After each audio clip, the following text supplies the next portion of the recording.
ಎಲ್ರಿಗೂ ನಮಸ್ಕಾರ. ಇದು ಮಂಡೆಯ ಮಿನಿ ಬ್ಲಾಗ್ ಆಗಿರುತ್ತೆ. ಇವತ್ತು ಸ್ವಲ್ಪ ಬೇಗ ಎದ್ದೆ, ಬ್ರೇಕ್ಫಾಸ್ಟ್ನ ಬೇಗ ಪ್ರಿಪೇರ್ ಮಾಡೋಣ ಅಂತ ಅಂದ್ಬಿಟ್ಟು ನನ್ನ ಹಸ್ಬೆಂಡ್ಗೆ ಮೀಟಿಂಗ್ ಇದೆ ಅಂತ ಹೇಳ್ಬಿಟ್ಟು ಇವತ್ತು ಪೂರಿನ ಪ್ರಿಪೇರ್ ಮಾಡ್ತಾ ಇದ್ದೀನಿ.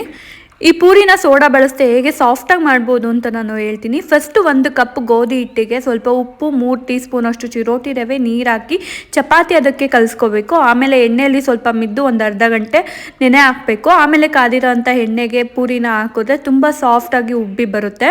ಇದ್ರ ಜೊತೆಗೆ ಈರುಳ್ಳಿ ಸಾಗು ಮತ್ತು ಚಟ್ನಿ ಮಾಡ್ಕೊಂಡಿದ್ದೆ, ಮತ್ತು ಒಂದು ಡ್ರೈ ಫ್ರೂಟ್ಸ್ ಮಿಲ್ಕ್ ಶೇಕ್ ಕೂಡ ಮಾಡ್ಕೊಂಡಿದ್ದೆ. ಇನ್ನು ರಾತ್ರಿ ತೊಳೆದಿಟ್ಟಿರೋಂಥ ಪಾತ್ರೆಗಳ್ನ ನಾನು ಅರೇಂಜ್ ಮಾಡ್ಕೊಂಡಿರಲಿಲ್ಲ, ಅದನ್ನೆಲ್ಲ ನೀಟಾಗಿ ಅರೇಂಜ್ ಮಾಡಿಕೊಂಡೆ. ಇವತ್ತು ನನ್ನ ಮಗಳು ಖುಷಿನ ಸ್ಕೂಲಿಗೆ ಕಳಿಸಿಲ್ಲ, ಯಾಕಂತಂದರೆ ತುಂಬ ಕೋಲ್ಡ್ ವೆದರ್ ಇರೋದ್ರಿಂದ ಶೀತ ಆಗುತ್ತೆ ಅಂತ ಅಂದ್ಬಿಟ್ಟು ಮನೇಲಿ ಇರಿಸ್ಕೊಂಡಿದ್ದೀವಿ. ಹಾಗೆ ಅವಳು ಎದ್ದೋಳಕ್ಕಿಂತ ಮುಂಚೆ ಎಲ್ಲ ಕ್ಲೀನ್ ಮಾಡಿಕೊಂಡು ಅವಳಿಗೆ ಸ್ವಲ್ಪ ಬ್ರೇಕ್ಫಾಸ್ಟ್ನ ತಿನ್ನಿಸ್ದೆ. ಈ ವೆದರಲ್ಲಿ ಬಟ್ಟೆ ಒಣಗಿಸೋದು ತುಂಬಾ ಕಷ್ಟ ಆಗಿಬಿಟ್ಟಿದೆ. ನಾನೇನಾದ್ರು ಕೊಳೆ ಆಗಿದ್ರೆ ಬಟ್ಟೆನ ಫಸ್ಟ್ ಸರ್ಫೆಕ್ಸಲ್ಲಿ ಹಾಕಿ ಉಜ್ಜಿ ಆಮೇಲೆ ನಾನು ವಾಷಿಂಗ್